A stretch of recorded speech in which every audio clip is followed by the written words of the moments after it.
ពេលឃ្លានខ្ញុំធ្វើម្ហូបញ៉ាំខ្លួនឯងពេលឈឺខ្ញុំទៅពេទ្យខ្លួនឯងពេលឯកោអបសុខខ្ញុំអានសភៅមើលទូរទស្សន៍កំដរខ្លួនឯងពេលបរាជ័យពេលអស់សង្ឃឹមខ្ញុំជំនះរឿងហ្នឹងតែម្នាក់ឯងរឿងទាំងអស់ខ្ញុំអាចធ្វើបានតែម្នាក់ឯងអញ្ចឹងបងឯងថាមើលរឿងអីខ្ញុំទៅទទួលយកគ្រាន់តែពាក្យថាស្រឡាញ់របស់បងឯងមក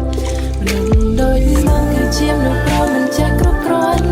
ព្រោះបងមិនដែលស្គាល់មិនដែលយល់ពីអារម្មណ៍ឈឺផ្សា